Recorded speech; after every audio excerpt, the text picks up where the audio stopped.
Alexander Pope once said, "To err is human, to forgive divine." But Alexander Pope never had to solo queue in Marvel Rivals. These human errors have become insta-lock Spider-Man DPS that are throwing my games and draining my LP, and that is something I simply cannot forgive. Why must we suffer at the hands of our own ignorance when we have superior intelligence just a few clicks away? And that is where inspiration struck. I'm currently gold 1 with 31 LP. Depending on my performance, I can get anywhere from 22 to 38 LP per win. Meaning I could be just 3 wins away from Plat 3. And while Plat 3 might not seem like the greatest achievement, this early in the season, there's still a lot of sweats trying to grind their way back into Masters and Eternity, as evident by the fact that I keep getting Grandmasters in my lobbies. For this climb, I'm gonna let ChatGPT decide my 3 heroes for each role. That means we'll be doing 1 game as Strategist, 1 as Vanguard, 1 as Duelist. Starting off, the first response I got from ChatGPT did not instill me with the greatest confidence. It seemed to be giving me suggestions for a completely different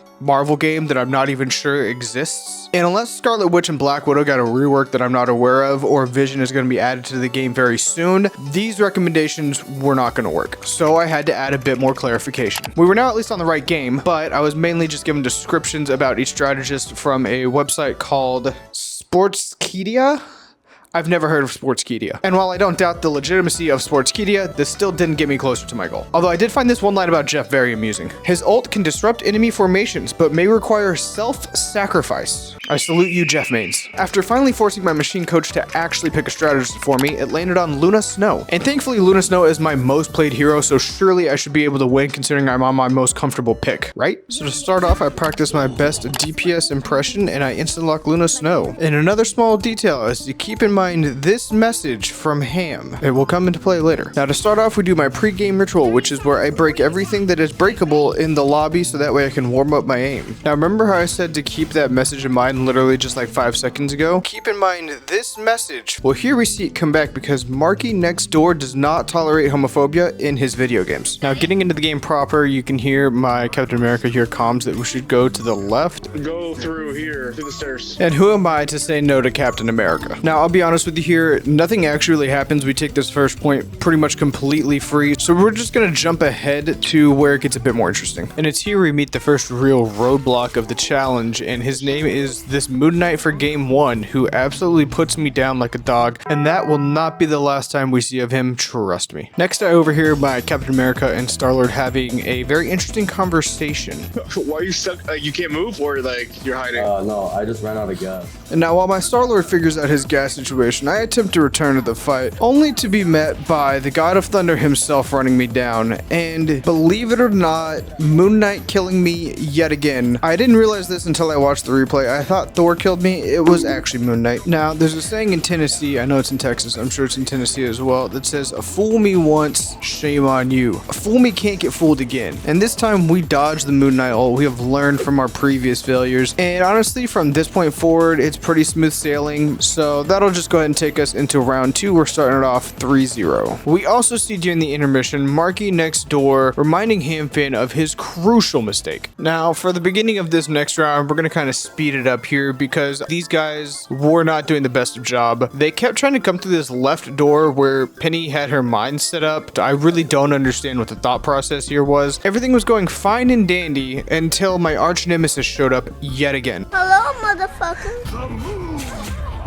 Now, while I am continuously being haunted by the moon this game, we do manage to hold this point for another about 2 minutes or so. So we're just going to go ahead and fast forward. Now, as you can see, they've taken the point. I'm coming back from a previous death. My team wants to set up at this choke point, which is a fantastic idea. Little do they realize that I'm once again being haunted by the moon. But little does he know I'm back in that bitch. And I wish I could say that I did a lot with this life, but I did not. My Doctor Strange ults into a Cloak and Dagger ult, then breaks line of sight, then dies. All very typical solo queue stuff you'll deal with as a healer. Speaking of which, you'll also have to deal with a Thor throwing his hammer right in your face just like that. Just Thor things, I guess. Now the astute viewer among you will realize that we had them held down at that first point for 2 minutes, and they are now knocking at the front door of the inner sanctum. Not an ideal situation for the fellas, but when Scarlet Witch gets to run in and just free ult like this, I don't know if there's too much we can do about that. But in times of crisis is when you as a Luna Snow have to just put your head down and start healing your little ass off. We also figure out how to step out of a Moon Knight ult, which is huge for us, unlike our Groot who somehow backpedals into it. My ult usage here may or may not have been necessary. To be honest, it probably wasn't necessary, but I was scared because I did not want to lose this first game, because then my challenge would have been not as interesting. And I'll go ahead and spoil it here. We did end up winning this game, but not before Moon Knight hits me with one last ult into a left click combo and I just melt. But it doesn't matter. Star-Lord's up there going crazy as Star-Lord does, and we wind up winning that first game. So with some freshly added Moon Knight trauma and a lackluster performance on Luna Snow, we do win our first game, going up a grand total of insert amount of LP here because I don't remember off the top of my head. So now we'll be moving on to the role of Vanguard, otherwise known as Tank.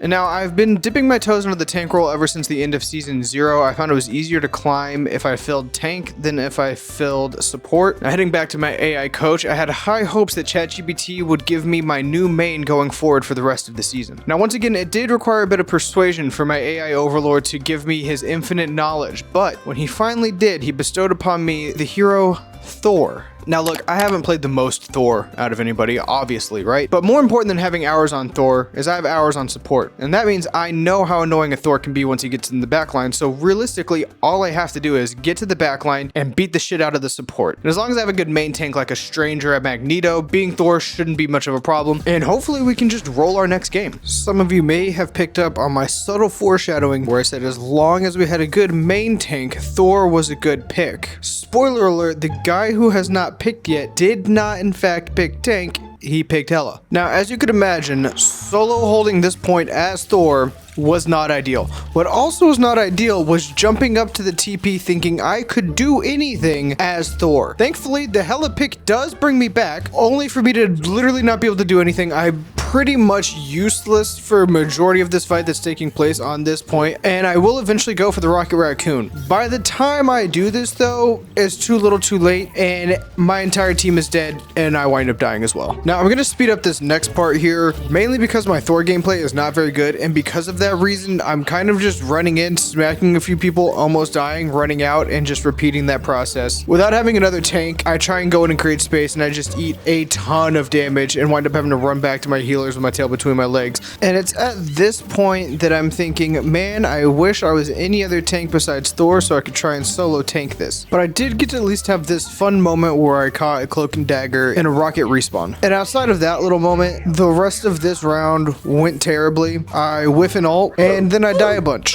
And then it's time to swap sides. Now, I will take this opportunity to quickly acknowledge, yes, I'm not doing very well, but then again, neither is anybody else. Now, is that possibly because I'm playing Thor on defense side as a solo tank? We will never know, but we can always say that one of the 3 DPS could have switched to tank, and I think that is the moral of the story we should take away. Thankfully for us, we're not the only ones who thought that we might need a second tank, because me, Dom, swaps from healer to tank. We have 2 tanks going in the next round, so maybe, just maybe, we can salvage this one. Although going into the round, the enemy team did try and throw me off my game as much as they could, and it does seem that it worked for the most part, because we did not start off this round hot whatsoever. I mean, like, at all. It was not looking good for us. But sometimes you have to keep going. You have to keep persevering, even in the face of impossible odds, because you never know what might happen. Even if it takes you 100, 1,000,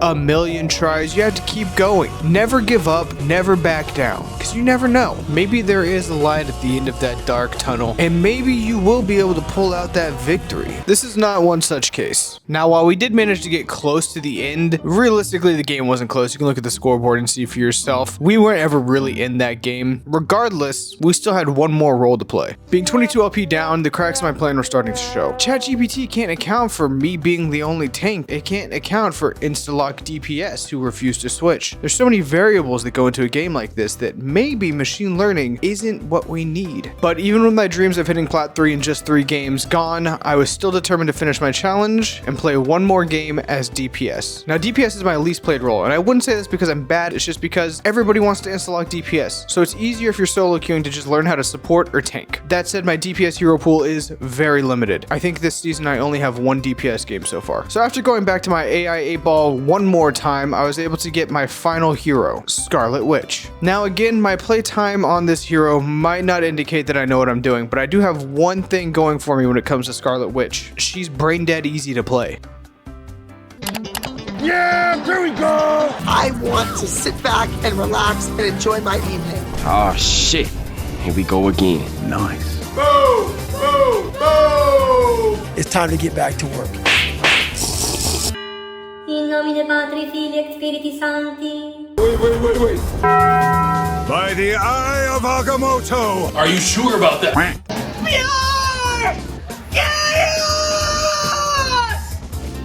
I gave everything that I had. I am Groot. Yeah, boy. And with that win, our experiment finally comes to a close. Did I learn anything from this? Not really. This was just an excuse to make a video on Marvel Rivals. I thought of it in the shower this morning. Here I am executing it now, and I've spent the past 12 hours hyperfixating on recording this part, doing the voiceovers, the whole 9 yards. Anyway, if you enjoyed this video, like, comment, subscribe, you know what to do. I probably should go back and put that in the front. But thank you for taking the time to watch this one. At the end of the videos, I kind of like to just ramble without a script. Yeah, I really got nothing else to say. So, time to go continue editing for a few more hours. The fun part. And can you stop chewing on my backpack?